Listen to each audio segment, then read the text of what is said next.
Bismillahirrahmanirrahim. Assalamualaikum warahmatullahi wabarakatuh.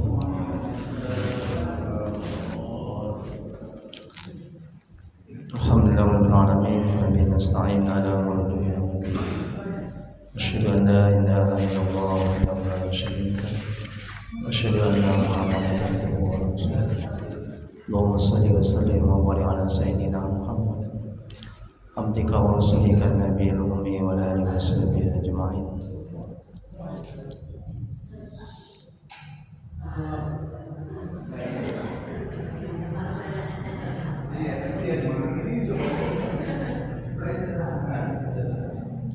Terima kasih Pak Haji, semoga Allah membalas sebagian Pak Haji. Wa bismillah li sadri wa yassir li amri wa hlul min lisani yafqahu qawli. Rabbana zidna ilma warzuqna fahma waj'alna minas sholihin. Ya Allah ya Rabb, yang Maha Pengasih lagi Maha Penyayang. Ampuni ya Allah dosa kedua orang tua kami. Ampuni ya Allah dosa kami ya Rabb. Ampuni ya Allah dosa kaum muslimin dan muslimat al-ahya'i minhum wal amwat. Ya Allah, mudahkan kami mencari ilmu, mudahkan kami mempelajari ilmu, mudahkan kami ya Allah memahami ilmu dan mengamalkannya ya Allah. Ya Allah, berkahi majelis ini, berkahi rumah kami ya Allah. Amin ya rabbal alamin. Mari kita mulai kajian manajemen hati, manajemen kolbu. Kita balikan karangan Syekh Imam Ibnu Athaillah Sakandari, semoga Allah merahmati dan meridainya. Amin ya rabbal alamin. Dengan bacaan umul kitab. Adapun pahala yang diadakan oleh Nabi Muhammad SAW kepada sahabat-sahabatnya dan kepada tabi'in, tabi'in untuk guru-guru kita, kedua orang tua kita, untuk Syekh Imam Ibnu Athaillah Sakandari dan untuk kaum muslimin dan muslimat pada umumnya. Al-Fatihah ala Nabi. A'udzu billahi minasy syaithanir rajim. Bismillahirrahmanirrahim. Alhamdulillahi rabbil alamin. Ar-Rahmanir-Rahim, Maliki Yaumiddin. Iyyaka na'budu wa iyyaka nasta'in.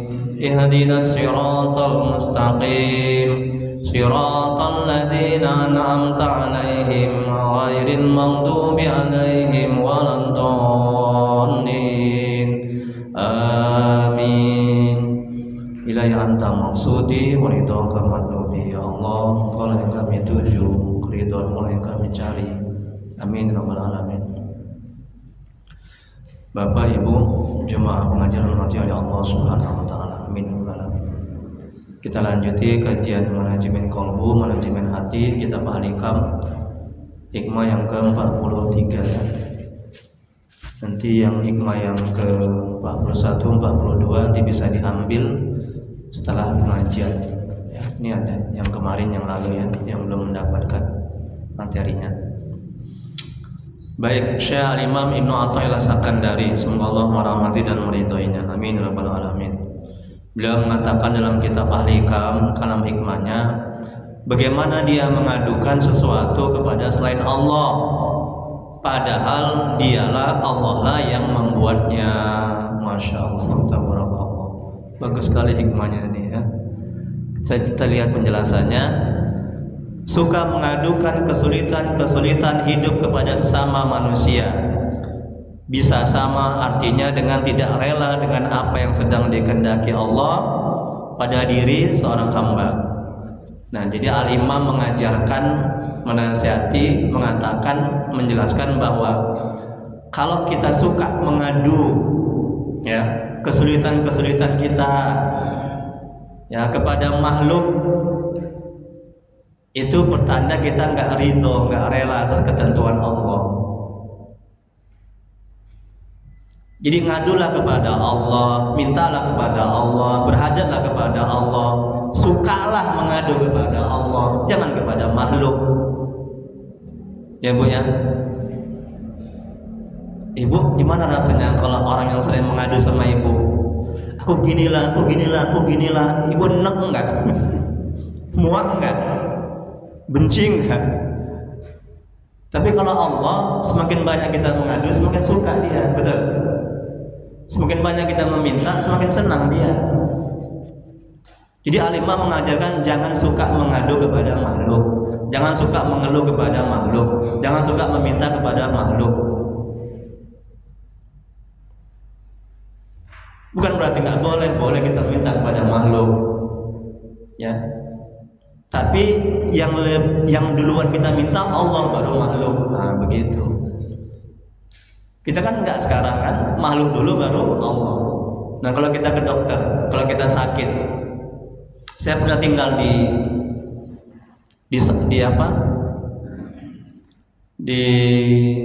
Timur Tengah.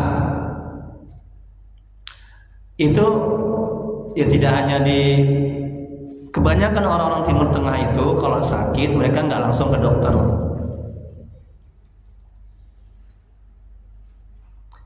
Mereka sholat sunat 2 rakaat, kemudian mereka baca Quran, mereka berzikir.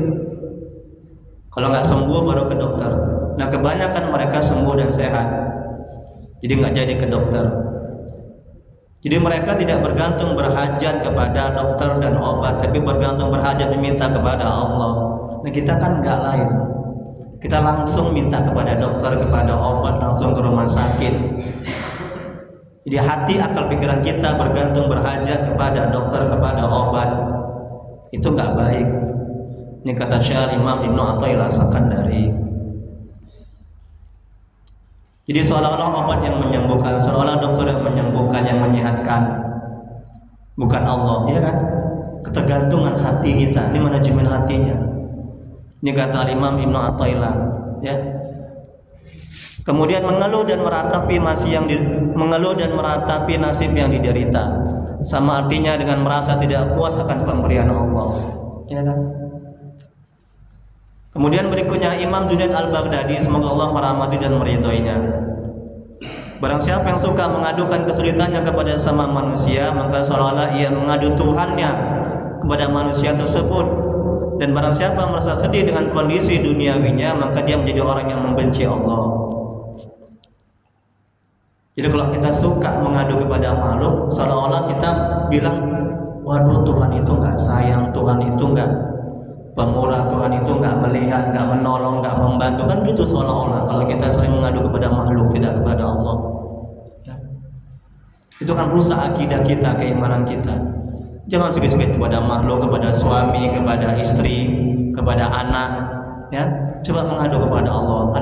Ada kesulitan dalam rumah tangga, mengadu kepada Allah dulu, baru kepada suami, baru kepada istri. Kemudian berikutnya, salah satu contoh mengadu kepada Allah sebagaimana yang dilakukan oleh Nabi Yakub. Beliau berkata dan menulis dalam Al-Quran, sungguhnya hanyalah kepada Allah akan mengadukan kesusahan dan kesedihanku. Quran surat Yusuf ayat 86, ya, kepada Allah. Kemudian berikutnya Ibnu Jauzi menjelaskan bahwa mengeluh kepada makhluk adalah suatu hal yang dibenci. Para salaf membenci mengeluh kepada makhluk, meski ketika mengeluh tersebut mendatangkan ketenangan. Hal tersebut menunjukkan lemahnya iman dan kerendahan. Bersabar atas musibah menunjukkan kuatnya iman dan kemuliaan seorang. Jadi ciri-ciri iman yang lemah, ya Bu, ciri-ciri iman yang lemah, ciri-ciri akidah yang lemah, ya, dia suka mengadu kesulitannya kepada makhluk, tidak kepada Allah. Curhat dong, curhat dong Ustaz. Ya boleh curhat kepada Ustaz, tapi kepada Allah dulu minta, ya. Nanti Allah yang menggerakkan. Kamu datang kemari kepada Ustaz ini, kepada kiai ini, kepada ulama ini, begitu dia. Kemudian berikutnya, mengapa dibenci? Karena mengeluh kepada makhluk seolah-olah menunjukkan seorang hamba mengeluhkan perbuatan takdir Robnya kepada sesama makhluk. Jelas semua yang terjadi adalah perbuatan dan takdir Allah. Kita harus ridha dengan semua takdir Allah. Tengok nih Bu, ini manajemen hatinya. Seperti kalam Halimah ini, bagaimana ini kata Halimah, bagaimana dia mengadukan sesuatu kepada selain Allah, padahal Allah lah yang membuatnya. Jadi sakit, nggak punya uang, anak nggak taat, suami nggak taat, istri nggak taat, itu hakikatnya Allah yang buat. Bagaimana mungkin Allah yang membuat pada hakikatnya kita mengadu kepada makhluk yang tidak membuat? Bagaimana bisa makhluk itu untuk untuk membuat anak, istri, suami kita taat. Betul? Yang ngadu sama yang membuatnya. Bu, ini untuk mendekati paham. Kalau mobil ibu, oh bukan ibu nggak punya mobil, bapak ya. Bapak, Ustadz, Pak Haji, kalau mobil Pak Haji rusak, kemana ngadunya? Kemana perbaikinya? Kemana? Bengkel. Artinya yang punya mobil kan, yang ngerti kan, yang buatnya kan. Jangan ngadu sama Ustadz, hancur mobil. Ustadz nggak ngerti mobil, hanya bisa beli mobil. Ya Bu ya. Jadi hakikatnya tuh Allah yang membuat anak kita itu belum taat, suami kita belum taat, istri kita belum taat, kita nggak ada uang, nggak ada rezeki. Itu Allah yang membuat hakikatnya. Allah yang mentakdirkan, Allah yang menciptakan, Allah yang menghendaki. Bagaimana mungkin kita mengadu kepada makhluk? Cok logika juga. Ya, ini kata Imam. Jadi mengadulah kepada Allah, mintalah kepada Allah. Ya Allah, tolong perbaiki rezekiku. Tolong ya Allah, suamiku ya Allah belum sholat, beri dia hidayah. Anakku belum taat, beri dia hidayah. Aku nggak ada uang untuk makan, beri aku rezeki. Minta. Jangan Pak, mintalah uang, Bu mintalah uang, aku belum makan. Mengadu kepada Allah dulu, ya. Jangan langsung kepada makhluk. Itu kurang beradab. Ini kata Al-Imam. Ya Bu ya. Masya Allah, tabarakallah. Ini manajemen hatinya agar kita tidak stres, sengsara, menderita. Ya, ketika kita ada kesulitan apapun, orang punya utang sama kita, sulit kali diminta dibayar, tarsok, ya, minta kepada Allah, ya Allah beri dia kemudahan untuk membayar hutangnya. Ya, jangan menjadi dosa. Kita umpan, kita caci, kita maki, habis pahala kita, betul kan? Seolah-olah kita yang punya hutang. Ya, pada Allah yang membuat dia punya hutang, Allah yang menggerakkan, Allah yang menghendaki. Atas izin Allah itu terjadi, betul. Sebelum dunia ini ada, ya, sebelum kita ini ada, hanya Allah yang ada. Di kitab Allah Mahfuz sudah tertulis semua bahwa pada hari ini, bulan ini, detik ini kita punya hutang. Anak kita belum taat, kita nggak ada duit, ya, kita sakit, sudah selesai ditulis, selesai diciptakan, selesai diurus, selesai ditentukan, selesai dibuat oleh Allah Subhanahu wa Ta'ala. Ini kita tinggal menjalani aja. Bisa nggak berubah itu Ustaz semuanya? Bisa. Dengan apa? Rasulullah SAW bersabda, takdir bisa berubah dengan doa. Maka perbanyak doa. Yang tadinya Allah mentakdirkan kita sakit, buah dari doa kita, ya. Allah menghapus takdir yang sakit menjadi takdir yang sehat. Ya Bu ya. Dan banyak beramal kebaikan agar Allah merubah takdir yang buruk menjadi takdir yang baik. Paham Bu? Sampai di sini paham? Alhamdulillah. Gak paham nanti gak naik kelas lah. Oke, insyaallah naik kelas manajemen hati kita Bahlikam. Kemudian berikutnya, yang mana Bu? Masya Allah, kenceng kali, alhamdulillah. Ini nampak tadi sahur tadi ya. Puasa-puasa, alhamdulillah. Kemudian berikutnya Rasulullah SAW bersabda, barang siapa yang ridho menerimanya ketentuan Allah, maka Allah akan meridhoinya. Dan barang siapa yang murka menerimanya, enggak ridho pada ketentuan Allah, maka Allah murka kepadanya. Hadis riwayat Tirmizi. Jadi kalau kita enggak ridho, enggak senang pada ketentuan Allah, ya, kita mengadu kepada makhluk, suka mengadu kepada makhluk, suka meminta kepada makhluk, Allah enggak suka, Allah benci. Bahkan Allah murka. Tengok kan? Jangan ya, jangan. Kemudian berikutnya, hal ini pun dicontohkan oleh Nabi ketika ada masalah berat. Beliau mengadukan kepada Allah dengan mendirikan sholat. Tengok kan? Tadi saya bilang tadi kan, Dan Nabi kalau dia punya masalah, dia sholat 2 rakaat. Ya, dia nggak langsung curhat kepada istrinya, ya kan? Kepada sahabat-sahabatnya, ya. Curhat dulu sama Allah, minta kepada Allah, sholat sunat 2 rakaat. Dan sahabat Uzaifah berkata, apabila ada masalah berat, Nabi mengerjakan sholat. Hadis riwayat Ahmad. Ini sunnah hukumnya. Nah, orang-orang Timur Tengah gitu, sebagian itu, ya.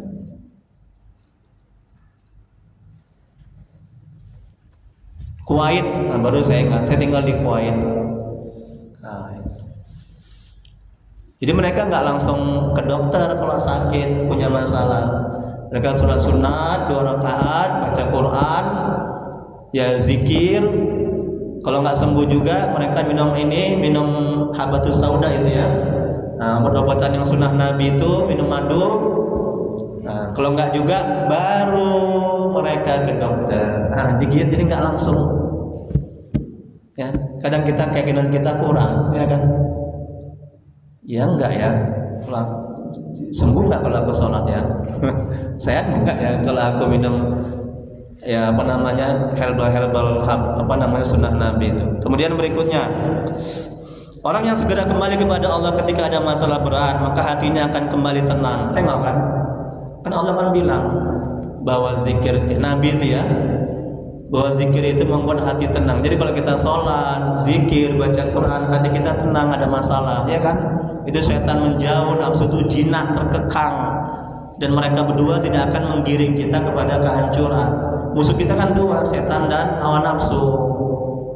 Itu harus diingat. Jadi kalau kita nggak kembali kepada Allah, minta kepada Allah, minta tolong kepada Allah, yakinlah, ya nggak akan selesai masalah kita. Kalaupun selesai, nggak akan ada keberkahan dan tidak ada ketenangan dalam hati kita, dalam batin kita. Ya, yakinlah. Sesaat aja ketenangan itu, ya, tanpa bantuan Allah. Kemudian berikutnya, sebagaimana firman Allah dalam Al-Quran, yaitu orang-orang yang beriman dan hati mereka menjadi tentram dengan mengingat Allah. Tengok kan, ada masalah, nggak ada susah, rezeki, yang segala macam musibah, kembali kepada Allah, hati tenang. Ya. Ingatlah hanya dengan mengingat Allah, hanya dengan sholat, ya berzikir, baca Quran, hati menjadi tentram. Quran surah Ar-Ra'd ayat 27-28. Jangan suka bergantung, berhajat, ya, bertanya, mengeluh kepada makhluk, ya, kepada suami, kepada istri, sedikit-sedikit sedikit papa, ya. Kepada Allah dulu, baru kepada suami, ya. Insya Allah kalau sudah kepada Allah, itu kebanyakan sudah enggak lagi kepada suami lagi, ya kan, sudah ada jalan keluar, ya kan, gitu kebanyakan kan. Kalau kita punya masalah. Kemudian berikutnya, tidak hanya masalah berat saja baru kita mengadu kepada Allah, akan tetapi apapun masalahnya kita minta kepada Allah dan memohon kepadanya. Hal ini menunjukkan kesempurnaan tauhid seorang hamba. Ciri-ciri tauhid seorang hamba sempurna adalah, iya, tidak hanya masalah besar dia mengadu kepada Allah, masalah kecil, masalah remeh-temeh dia mengadu kepada Allah, minta kepada Allah. Allah sangat senang kepada hambanya yang meminta, yang mengadunya. Halaman 2 tengok Bu. Ibnu Rajab Al-Hambali, semoga Allah merahmati dan meridhoinya, menjelaskan, hendaknya kita meminta meskipun masalah remeh, sekalipun seperti tali sandal yang putus. Coba bayangkan itu, Bu. Tali sandal yang putus aja kita minta kepada Allah. Bayangkan itu kan remeh-temeh itu. Yang kecil, apalagi yang besar. Ya Allah, tolong ya Allah, aku kalau ibadah sholat gak bisa khusyuk, ya Allah, beri aku rasa khusyuk ke dalam hatiku. Ya Allah, suamiku ya Allah lincah lagi, ya Allah, stres aku, ya Allah, mohon ya Allah, beri hidayah kepada suamiku, ya Allah. Coba banyak air mata tobat, ya. Jadi Allah bilang dalam Al-Quran, musibah yang menimpamu itu akibat dari kesalahan dirimu sendiri. Ya, banyak bertobat. Bukan karena siapa-siapa. Musibah itu datang karena dosa-dosa kita, maksiat kita. Jadi kita yang mengundang musibah itu datang, ya Pak ya, ya Ustaz, ya Bu, kita yang mengundang musibah itu datang, kita yang mengundang kesulitan itu datang. Dengan apa kita mengundang? Dengan dosa dan maksiat kita. Makanya jangan buat maksiat dan dosa, agar Allah tidak memberikan kesulitan, musibah. Kalau tergelincir maksiat dan dosa, langsung istighfar mohon ampun kepada Allah. Kemudian berikutnya, beliau berkata, pada hadis terdapat dalil bahwa Allah mencintai hambanya yang meminta kepadanya. Tengok kan, semua masalah agama dan dunia, maslahat agama dan dunia, baik berupa makanan, minuman, pakaian dan lain-lain, sebagaimana mereka meminta hidayah dan ampunan. Dalam hadis disebutkan, hendaklah setiap kalian meminta kepada Rabb-Nya semua kebutuhan, sampai-sampai ketika tali sandalnya lepas. Itu sunnah itu, bukan sunnah, hadis. Sampai-sampai yang remeh tempe, tali sandal lepas, kita minta kepada Allah. Dan berikutnya Rasulullah SAW bersabda, apabila kamu meminta, maka mintalah kepada Allah. Dan apabila kamu mohon pertolongan, mohonlah kepada Allah. Hadis riwayat Tirmizi. Dan Allah berfirman dalam Al-Quran, dan apabila hamba-hambaku bertanya kepadaku tentang aku, maka jawablah bahwasanya aku adalah dekat. Aku mengabulkan permohonan orang yang berdoa apabila ia memohon kepadaku. Quran Surah Al-Baqarah 186. Tengok Bu, setiap yang kita minta, setiap yang kita doa, setiap yang kita panjatkan pasti dikabulkan oleh Allah. Allah nggak pernah ingkar janji. Ya. Kalaupun belum dikabulkan, ya, juga bermanfaat untuk kita, kan kita dapat pahala. Dalam kitab Al-Hikam ini juga, sambil kita menunggu terkabulnya doa itu, kita mendapat pahala. Ya. Jadi nggak ada ruginya kita berdoa meminta. Kemudian berikutnya seorang bertanya kepada seorang ulama, aku sedang sakit dan kadang aku menangisi keadaanku ketika tertimpa penyakit. Apakah tangisan ini menunjukkan rasa tidak terima dan tidak ridha terhadap takdir Allah? Padahal perasaan sedih ini muncul begitu saja. Lalu apakah menceritakan keadaanku tersebut kepada teman-temanku dekat juga termasuk sikap tidak ridha terhadap takdir?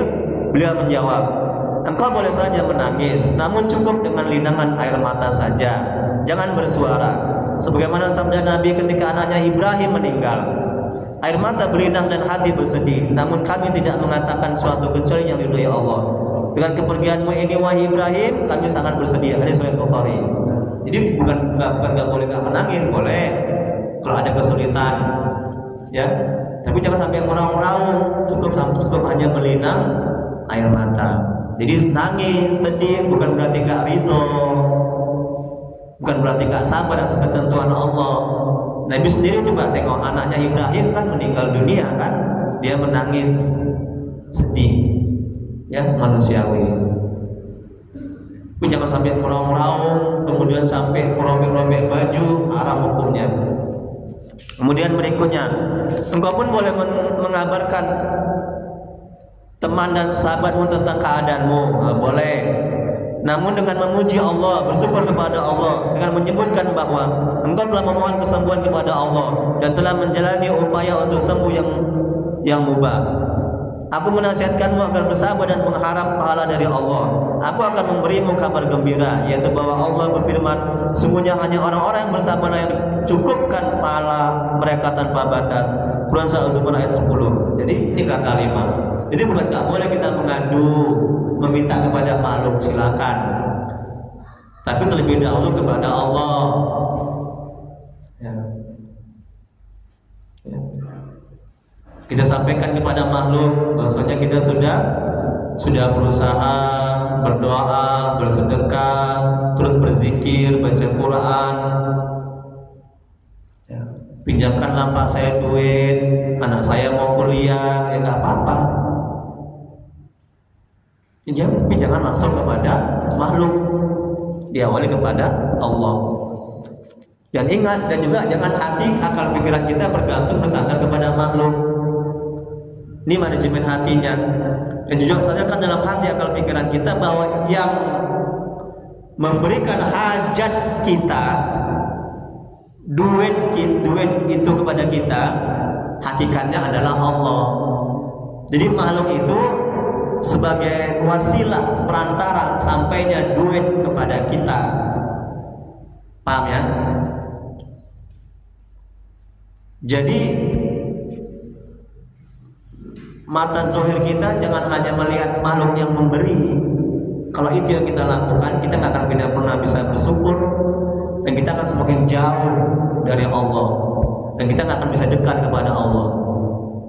Ini Pak duit, ini pun duit saya pinjamkan. Setelah kita minta kepada makhluk, tapi kepada Allah dulu, ya. Dan sadarkan dalam hati akal pikiran kita bahwa yang menyampaikan hajat kita, yang memberikan duit kita itu adalah Allah pada hakikatnya, bukan makhluk. Jadi kita nggak terlalu memuja-muja, oh kalau nggak dia, oh kalau nggak ibu itu, oh kalau nggak dia. Terus hati kita bergantung bersandar dan terlalu cinta dan sayang kepada makhluk, bukan kepada Allah. Begitu juga kalau misalnya Bu, kalau ibu diberikan uang belanja, mama, ini uang belanja sebulan, ya kan? Pak, mintalah uang belanja Pak. Ini mah uang belanja sebulan. Nah, sadarkan dalam hati, manajemen hatinya, sadarkan dalam hati akal pikiran kita, yang memberikan uang belanja pada hakikatnya adalah Allah, bukan suami. Suami bukan pemberi rezeki, suami hanya pemakan rezeki, betul Pak Haji? Hanya pemakan. Sadarkan dalam hati seperti itu. Ya, pemakan bukan pemberi, yang memberi adalah Allah. Paham ya? Jadi ketika ibu nggak diberi uang belanja, ibu nggak stres, ibu nggak merepet. Mulai sekarang Bu, jangan merepet ya Bu ya, kalau nggak uang belanja ya Bu ya. Namanya kadang-kadang suami ada duit, kadang-kadang nggak ada duit. Kan ada belajar ahlikam. Kalau ibu merepet, papa dikasih uang belanja, merepet. Ya, berarti ibu belum lulus kajian ahlikam. Kalau ibu marah-marah ketika belum dikasih uang belanja, ya. Pada hakikatnya Allah yang menahan, Allah yang belum memberikan uang belanja kepada ibu. Paham ya? Minta, ya Allah, tolong ya Allah, berikan aku uang belanja, berikan aku rezeki ya Allah, aku mau makan hari ini, beras gak ada. Curhat ya, nanti suami itu langsung itu kelepek-kelepek itu, hatinya digerakkan. Mama, alhamdulillah papa dapat rezeki hari ini uang belanja. Ya Bu ya, bisa kan Bu? Cocok Bu? Enggak cocok, cocok karena ibu sebausan enggak cocok, gimana ya? Canda ya Bu ya. Bulan puasa ini jangan lemes sekali ya. Bentar lagi lebaran ya Bu ya. Biar semangat gitu loh ya. Oke, gitu ya Bu ya, paham ya, diamalkan ya. Nah, jadi kalau orang suami terlambat ngasih uang belanja, jangan merepet lagi lah, jangan marah lagi. Itu hakikatnya Allah yang belum memberikan, Allah yang masih menahan. Ya, enak kan hati ini kan? Ibu berani nggak marah sama Allah? Berani? Ya Allah, kau jahat, ya. Nauzubillah, engkau kejam, mana berani? Kan mau nggak mau kita kan sabar, betul kan? Mau nggak mau kita kan ridho. Sama suami aja ibu berani merepet, sama Allah coba kena hukum mana langsung ya kan? Ya. Jadi itu tadi ya, manajemen hatinya. Kemudian berikutnya Allah juga berfirman dalam Al-Quran, berilah kabar gembira kepada orang-orang yang bersabar, yaitu orang-orang yang apabila timpa musibah mereka mengucapkan inna lillahi wa inna ilaihi raji'un. Mereka itulah yang mendapat keberkahan yang sempurna dan rahmat dari Tuhan mereka, dan mereka itulah orang-orang yang mendapat petunjuk. Surah Al-Baqarah 156 158. Suami sakit inna lillahi, suami belum taat inna lillahi, anak belum taat inna lillahi. Segala sesuatu datang dari Allah dan kita kembalikan kepada Allah. Kan dari Allah kan. Suami nggak taat, suami istri nggak taat, kan dari Allah semuanya itu. Allah yang buat anak kita belum taat, betul. Makanya innalillahi. Kemudian berikutnya, Rasulullah juga sabda Nabi Rasulullah SAW bersabda, seorang muslim ditimpa kesedihan, kesusahan, penyakit, gangguan walaupun sekedar tertusuk duri, pasti Allah akan menjadikannya penghapus dosa-dosa yang dia miliki. Hadis riwayat Bukhari. Ini sadarkan dalam hati, manajemen hatinya. Kesulitan apapun, sekalipun kesandung batu, sadarkan dalam hati bahwa gugur dosa-dosa kita. Tapi kalau kita sabar ya, biar manajemen hatinya agar kita bisa bersabar. Kemudian berikutnya juga sabda Nabi Rasulullah SAW bersabda, jika Allah menginginkan kebaikan kepada seorang hamba, Allah akan memberinya cobaan. Dan riwayat Bukhari. Ini juga manajemen hatinya agar kita bisa bersabar. Ustaz, kakiku Ustaz sakit, udah sebulan nggak sembuh Ustaz. Sadarkan dalam hati, ini manajemen hatinya agar kita bisa bersabar.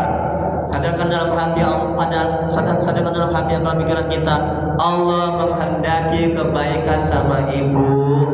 Setan menjauh, nafsu jinak. Ya, Ustaz, saya dizolimi aja, disakiti aja, dicaci aja. Sadarkan dalam hati, ini manajemen hatinya, Allah menghendaki kebaikan kepada ibu. Ya, tenang hati itu, betul kan? Kalau segala sesuatu kita kaitkan kepada Allah. Tapi kalau enggak, aduh, siap-siap kita stres, sengsara, menderita. Halaman 3, ya, ini sampai halaman 4, alhamdulillah. Oh, sampai hikmah ke 44. Hikmah ke 44 ini sedikit, makanya saya gabung. Barang siapa yang bergantung, halaman 3 tema Bu. Barang siapa yang bergantung kepada selain Allah, misalnya dia akan ditelantarkan. Sebab hanya Allah satu-satunya tempat berlindung, meminta keselamatan dan tumpuan harapan. Allah berfirman dalam Al-Quran, hanya kepadamu ya Allah kami beribadah, dan hanya kepadamu kami meminta pertolongan. Quran Surah Al-Fatihah ayat 5. Tengok kan? Allah nggak suka, Allah marah kalau kita bergantung bersandar kepada makhluk, kepada suami, kepada istri. Ya, siap-siap nanti hati kita dibuat nggak tenang oleh Allah. Kalau cinta sayang kita mentok full kepada suami, siap-siap nanti kita diberikan hukuman, ya Bu. Nggak boleh hanya kepada Allah full cinta kita, sayang kita, kepada suami, kepada istri setengah-setengah, jangan full. Kalau nggak percaya coba, jangan ya. Cuma saya itu, ya Allah, Ibu kan tahu kan saya berdakwah di media sosial itu, ya. Saya juga punya grup manajemen hati. Banyak hal yang stres, ada yang mau bunuh diri. Karena hati ibu itu mentok kali, cinta kali, sayang kali sama suaminya. Ya, ketika suaminya bertingkah, stres dia mau bunuh diri. Nauzubillah, jangan ya. Itu tanda Allah marah, tanda Allah nggak suka itu. Murka kepada makhluk ya, yang cintanya lebih daripada cintanya kepada Allah, sayangnya kepada Allah, bergantung yang berhajatnya kepada suami, kepada istri. Ya, jangan. Makanya saya ingatkan sebelum nanti kejadian, jangan seperti kayak jemaah saya. Mungkin dia nonton mungkin nanti ini di YouTube ini. Mungkin dia merasa, oh kata Ustaz Tri, mungkin aku lah ini, mungkin saya nggak sebutkan namanya, nggak boleh. Ya. Sekarang udah bertobat dia.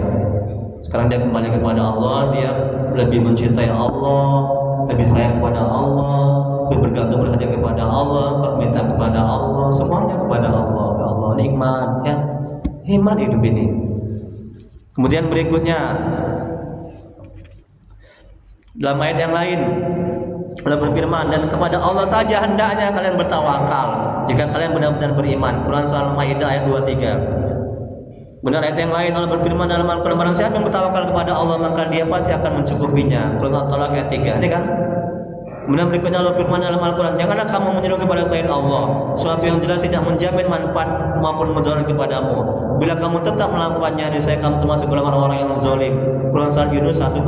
Orang zalim kan? Kemudian berikutnya Allah berfirman dalam Al-Quran, dan apabila Allah menimpakan kepadamu suatu bahaya, maka tidak ada yang bisa menyingkapnya selain Allah.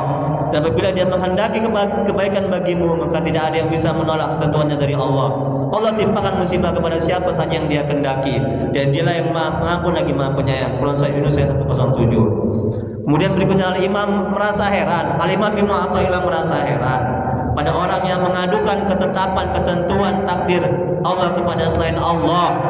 Salah satu kurangnya rasa malu manusia adalah mengadu kepada selain Allah. Ini kurang rasa malunya kepada Allah, kurang beradabnya kepada Allah, tidak berimannya kepada Allah, kurang tauhidnya kepada Allah, ya, mengadu kepada selain Allah. Padahal Allah lah yang menentukan ketetapan keperkasaannya, disertai pengetahuannya tentang kebaikan. Dan kasih sayangnya tidak lepas dari ketentuannya. Bu, bu, ada nggak ketentuan Allah yang buruk? Kalau nggak bisa jawab nanti nggak lulus ini, nggak boleh pulang. Jam 6 lewat masih, jangan buru-buru dulu. Ada nggak ketentuan Allah yang buruk? Nggak ada. Ibu sakit, buruk apa baik? Kok berat? Ibu sakit, buruk atau baik? Baik. Ibu nggak ikhlas ini. Nanti kalau aku bilang baik, aku dikasih sakit. Sakit baik, ya. Nggak ada duit baik, suami belum taat baik, istri belum taat baik, anak susah diatur baik, semua ketentuan Allah itu baik. Kan Nabi kan bilang, Rasulullah SAW bersabda, ya, setiap perkara mukmin itu baik. Ketika dia tertimpa musibah, dia bersabar, sabar menjadi kebaikan. Ketika dia mendapat nikmat, dia bersyukur, syukur menjadi kebaikan. Betul kan? Dua-duanya baik kan? Kalau dengannya suami itu belum taat, membuat ibu itu semakin dekat dan mengenal Allah, semakin rajin tahajud, rajin berdoa, ya, semakin gak mau gosip lagi, ya, semakin bersih hati, itu kan baik itu. Makanya ada ketentuan Allah yang buruk. Yang buruk kita menyikapi dengan sikap terburuk kita, menganggap itu ketentuan Allah itu azab, laknat, Allah nggak sayang, Allah murka. Itu yang buruk. Ini kata Imam Ibnu Athaillah. Kemudian kita lanjuti. Kemudian berikutnya Syekh Abdul Hasan As-Sazili, semoga Allah merahmati dan meridhoinya. Ini zuriat Nabi, ya, zuriat Nabi. Gurunya Syekh Abdul Abbas Al-Mursi. Syekh Abdul Abbas Al-Mursi gurunya Syekh Imam Ibnu Athaillah, semoga Allah merahmati dan meridhoi mereka. Berkata, aku putus asa atas pemberian manfaat nafsu terhadap diriku sendiri. Dan bagaimana mungkin aku tidak putus asa dari pemberian manfaat orang lain kepadaku? Tengok, dia hanya bergantung bersandar kepada Allah, tidak kepada nafsu, tidak kepada makhluk. Aku telah berharap kepada Allah untuk orang lain, supaya orang itu sehat, supaya orang itu diberi hidayah. Kenapa aku tidak berharap kepada Allah untuk diriku sendiri? Tengok kan, dia hanya berharap kepada Allah. Ini seorang wali Allah ini, Syekh Abdul Hasan As-Sazili ini. Karomanya banyak. Ini zuriat Nabi. Silsilahnya kalau dari Imam Hasan, Imam Husain. Kemudian berikutnya, Syekh Arif berkata, dikatakan kepadaku, saat aku dalam keadaan antara tidur dan terjaga, atau antara jaga dan tidur, ya, dikatakan jangan sekali-kali engkau mentampakkan kekurangan dan kemiskinan. Jika engkau lakukan, aku akan melipatkan yang sejenisnya untukmu sebagai imbangan atas etikamu yang jelek dan engkau keluar dari batas kehambaanmu. Jangan tampakkan kemiskinan kita, jangan tampakkan kelemahan kita, jangan tampakkan kekurangan kita kepada makhluk, tapi tampakkan semuanya itu kepada Allah. Sungguhnya aku mencobamu dengan kemiskinan agar engkau merasa tenang kepadaku dari kemiskinan itu, rendah diri dengannya di hadapanku, dan bertawakal dalam kemiskinanmu kepadaku. Aku mendidikmu dengan kemiskinan agar engkau menjadi emas murni. Tengok, kalau kita nggak ada harta, kita kesulitan hidup, itu karunia, ya. Itu hakikatnya Allah mendidik, Allah sedang mendidik kita, mengajari kita, menuntun kita, membuat kita semakin hati, akal, pikiran bergantung hanya kepada Allah. Kalau ibu banyak duit, ada nggak ibu hati atau pikiran bergantung kepada Allah? Pasti kepada harta, pangkat, jabatan dan suami. Suamiku lebih baik kali, aku banyak dikasih duit loh, betul kan? Bukan dalam keadaan miskin, nggak ada harta, pangkat, jabatan, kan hati ini betul-betul bulat, hanya bergantung berharap kepada Allah. Ya. Kemudian berikutnya, sungguhnya aku mencobamu dengan kemiskinan agar engkau merasa tenang kepadaku dari kemiskinan itu, rendah diri dengannya di hadapanku, dan bertawakal dalam kemiskinanmu kepadaku. Aku mendidikmu dengan kemiskinan agar engkau menjadi emas murni, maka jangan sekali-sekali berpaling setelah cobaan itu. Aku menyebutmu miskin dan aku menetapkan kekayaan untuk diriku. Jika engkau mengadukannya kepadaku, maka aku akan menyampaikan kekayaan padamu. memberikan kekayaan padamu. Jika engkau mengadukannya kepada selain aku, maka pasti keputusan pertolonganku darimu, dan pasti kuputuskan soal sebab-sebab dari sebabku. Ini kalau kita mengadu kepada makhluk, Allah lepas tangan, Allah nggak mau bantu, Allah nggak mau tolong untuk mengusirmu dari pintuku. Siapa saja yang engkau jaminkan padaku, maka pasti akan sukses, dan siapa yang engkau jaminkan pada selainku, maka pasti akan celaka. Terakhir, ini dulu. Ini ada kaitannya dengan 443 hikmahnya ya. Keempat, sekalian aja yang bertanya nanti ya. Syekh Imam Ibnu Athaillah Sakandari terakhir, hikmah yang ke-44. Beliau mengatakan dalam kitab Al-Hikam hikmah yang ke-44, barang siapa yang tidak mampu menghilangkan kebutuhan dari dirinya, bagaimana dia mampu menghilangkannya dari orang lain? Tengok, kita minta kepada makhluk. Makhluk itu nggak mampu, ya kan? Nggak mampu memberikan hajatnya, menolong dirinya sendiri. Bagaimana mungkin kita minta kepada makhluk yang lemah, ya, yang tidak berdaya, yang la haula wala quwata illa billah? Bagaimana mungkin?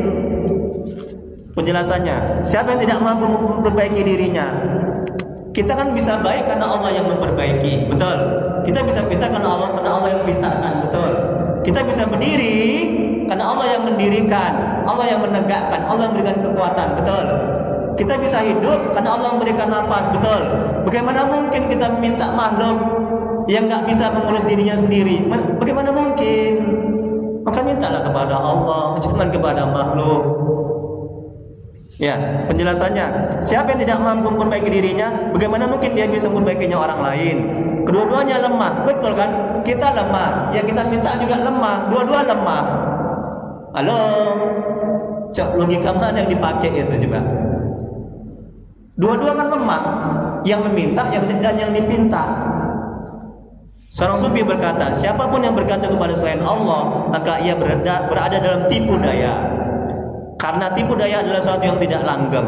Tidak ada yang langgeng selain Allah. Dia adalah zat yang kekal, zat yang tidak akan hilang dan senantiasa ada. Pemberian dan anugerahnya langgeng. Jadi jangan bergantung kecuali kepada zat yang maha abadi yang memberimu anugerah. Wallahu a'lam. Hanya Allah yang maha mengetahui. Jadi kalau hikmahnya yang ke-43 dan 44 ini, yang 43, tengok lagi Bu, balik di awal, yang masih jam 6. Syekh Imam Ibnu Athaillah Sakandari semoga Allah merahmati dan ridhonya mengatakan dalam kitab Al-Hikam, bagaimana dia mengadukan sesuatu kepada selain Allah, padahal Allah lah yang membuat pada hakikatnya. Ayo sama-sama kita mulai sekarang ya, kalau ada hajat sadarkan dalam hati ya, yang membuat sakit itu adalah Allah, yang beri rezeki adalah Allah, yang membuat orang istri kita, suami kita diberi hidayah adalah Allah. Ya, bagaimana mungkin kita minta kepada makhluk selain kepada Allah? Padahal semuanya itu adalah membuat Allah. Mintalah kepada Allah, berhajatlah kepada Allah.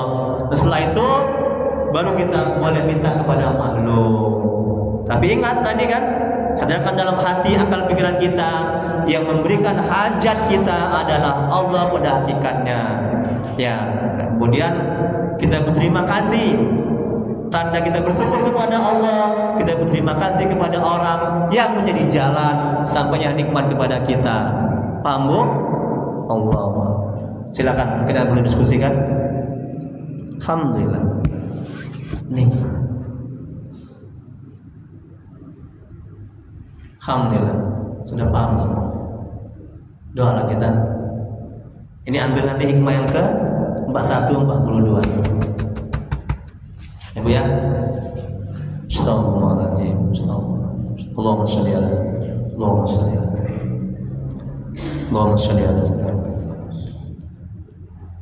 Bismillahirrahmanirrahim. Alhamdulillahirabbil alamin. Hamdan yufi ni'amahu wa yakfi mazidan. Ya Rabbana lakal hamdu kama yanbaghi li jalali wajhika wa 'azimi sultanika. Allahumma sholli ala sayyidina Muhammad wa ala sayyidina Muhammad. Ya Allah ya Rahmanir-Rahim. Wa tawassul wa la Allahumma wasi'an berkat kemuliaan Muhammad sallallahu alaihi wasallam. La ilaha illa anta subhanaka inna kunna minaz zalimin. Ampuni ya Allah dosa orang tua kami ya Allah. Ampuni ya Allah dosa orang tua kami, saudara kami telah mendalikan. Jauhkan mereka dari siksa kuburmu. Jadikan kepada mereka taman-taman surga. Tempatkan mereka di surga, sebaik-baik surga ya Allah. Ya Allah, ampuni dosa dan maksiat kami ya Allah. Ampuni sebesar apapun masa lalu kami. Terima amal ibadah kami. Terima amal ibadah puasa Ramadan kami ya Allah. Ya Allah, mohon ya Allah, tolong ya Allah. Ampuni dosa kaum muslimin dan muslimat Allah yang minum warahmat. Ya Allah, jadikan hutang kami matang ya sakinah mawaddah warahmah. Jadikan anak-anak kami yang soleh-solehan, jauhkan kami dari musibah dan bala bencana ya Allah. Ya Allah, tolonglah ya Allah, mohonlah ya Allah dengan rahmat-Mu ya Allah. Tuntun hati kami agar bisa istiqomah dalam taat kepada-Mu ya Allah, agar bisa selalu dekat kepada-Mu dan mengenal-Mu ya Allah. Ya Allah, mohon ya Allah, tolong ya Allah. Bila di antara kami, keluarga kami, cuma ini ada yang sakit, mohon ya Allah sembuhkan penyakitnya ya Allah, angkat penyakitnya ya Allah.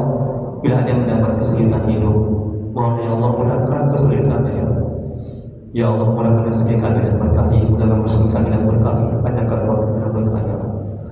Ya Allah, mudahkan kami ya Allah dan berpuasa Ramadan kami pada tahun ini ya Allah. Ya Allah, mohon ya Allah, Rabbana tolong ya Allah, mohon ya Allah. Rabbana la tuzigh qulubana ba'da idh hadaytana wa hab lana min ladunka rahmah innaka antal wahhab. Rabbana atina fid dunya hasanah wa fil akhirati hasanah wa qina adzabannar. Wa sallallahu ala sayyidina Muhammad wa ala alihi wasallam. Subhana rabbika rabbil izzati amma yasifun wa salamun ala al-mursalin walhamdulillahi rabbil alamin. Allahumma shalli ala sayyidina Muhammad. Taqabbalallahu minkum. Assalamualaikum warahmatullahi wabarakatuh. Baik, silakan diambil ini Bapak Ibu materinya, jadi saya dapat pahala yang banyak. Ya, masih banyak lagi nih kayaknya nih yang lalu ya. Ke Pak Bosan. Alhamdulillah.